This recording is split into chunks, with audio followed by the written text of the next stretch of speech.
boy. Okay. We got the final scissor work here with Whiskey, the Goldendoodle. It has been a long, I don't know.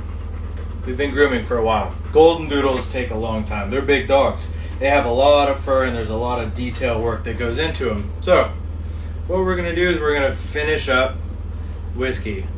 We got this side of his eye we're gonna finish, and his muzzle here. We're gonna go over his ear, and then we're gonna go over his foot. I left a couple fun things. I figure I cut straight to the chase. So the first thing that we're gonna do is focus on the foot down here.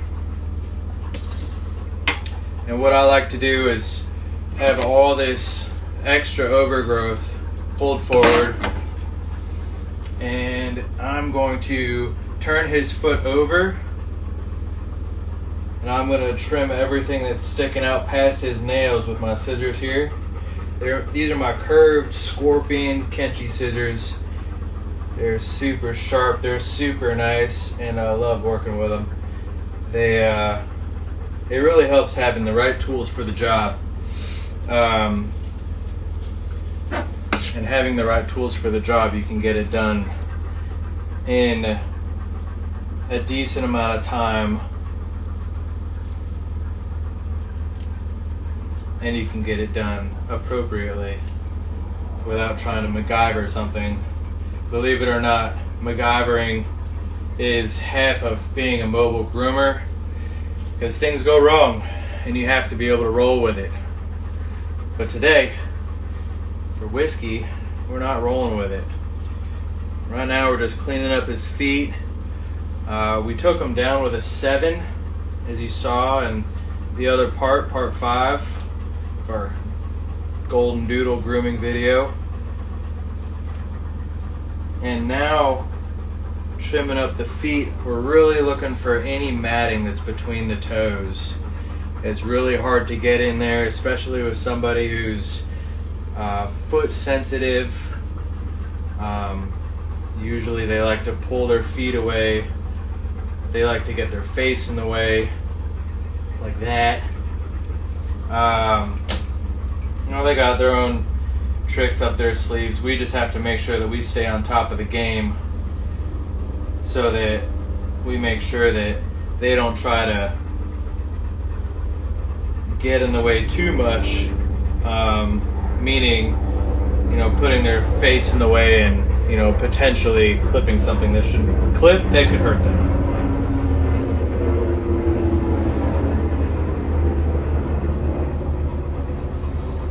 I pull up all the fur that I can in there and cut out any little knots that might be inside Whiskey's toes. I know, bud, I know, that was a good little one.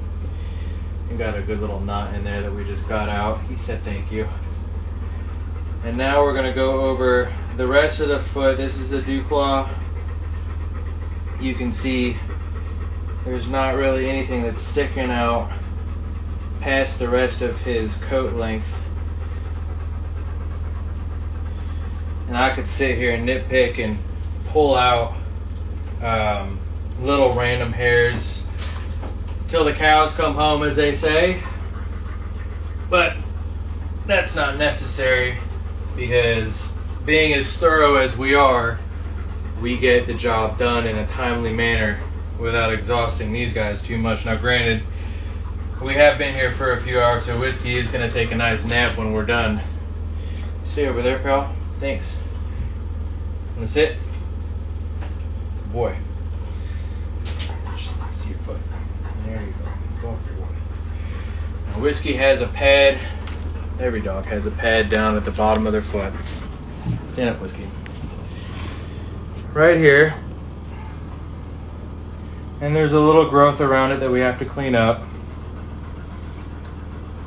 And it's not going to take much at all. It's just, you have to be persistent in what you're doing. So that, stand up, Whiskey. Whiskey's tired, so he wants to sit down. Stand up, buddy. Stand up. Thank you.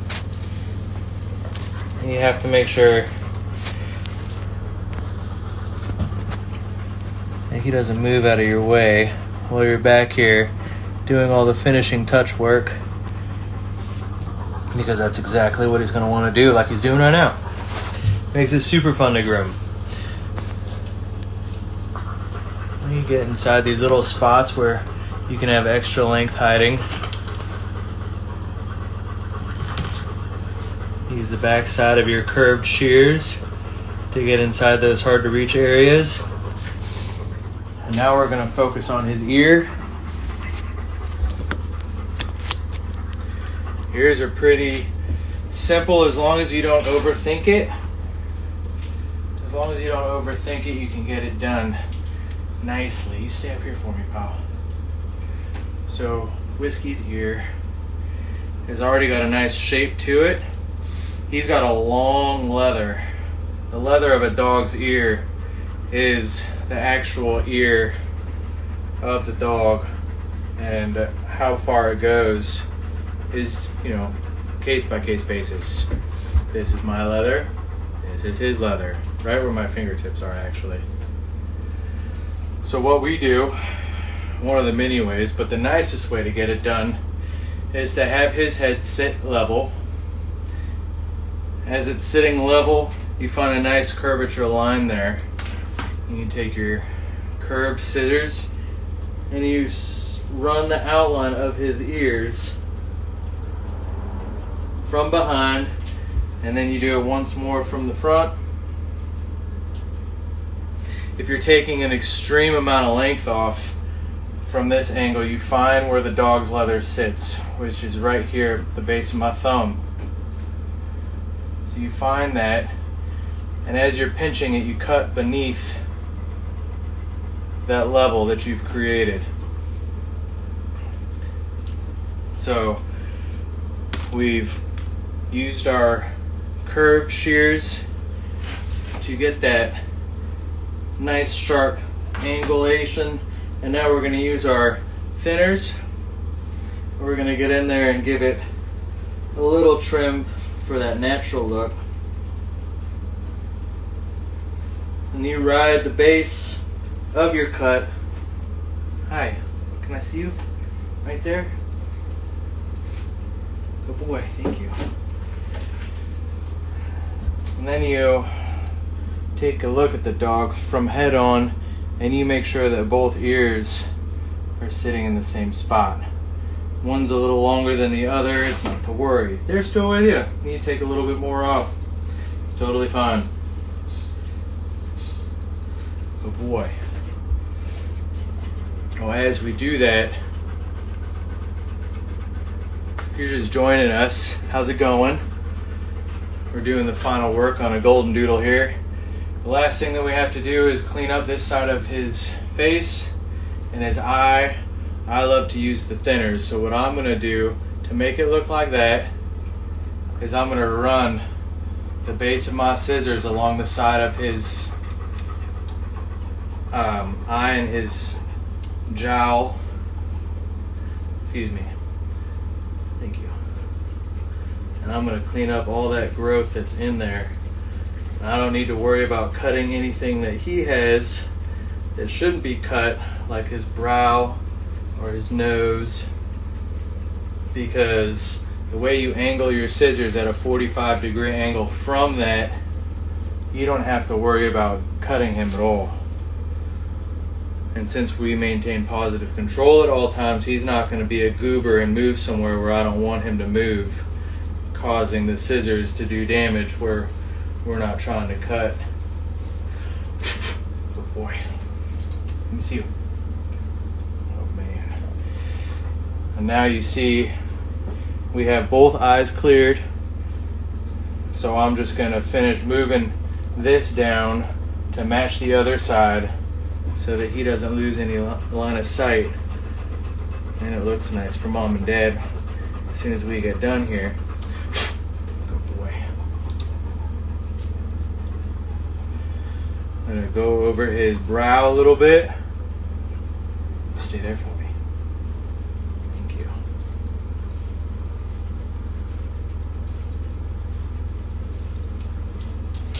Good boy. There you go. There you go.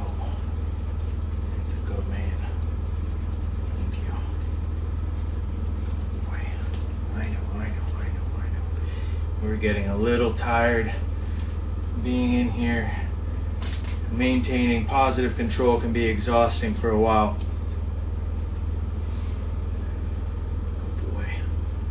Well, after we've cleared his eyes and all those spots with the thinners, look to see what we've got going on.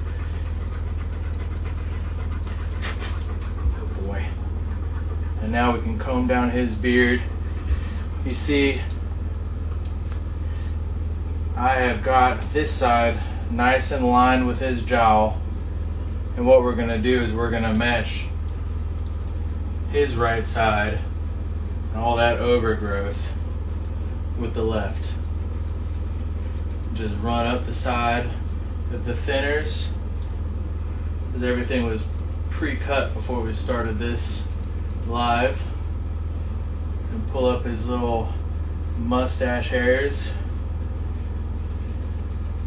Good boy, Whiskey. He's a good guy. Yeah. And we run down like a nice rainbow to the side of his face.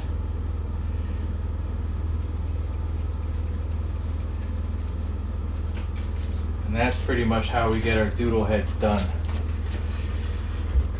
Going over everything that we did today, all the prep work for Whiskey. Stand up for me, bud. Up, up, up. Thank you. All the prep work that we got done today. All the brushing we did today, the bathing, the drying, the cutting, and this is the result. We have a nice fan for a tail. Stand up for me. We have a nice tired doodle, nice even face, nice even ears. My mom and dad will be happy. After all that, thanks for watching. If you have any questions, leave a comment. Like the video. Let's beat the analytics. Let's do something here. It's just the opinion of one groomer to those that aren't quite groomers, but you're curious as to how we get things done in such a timely manner. So have a great day. Thanks for checking in. We'll see you on the next one.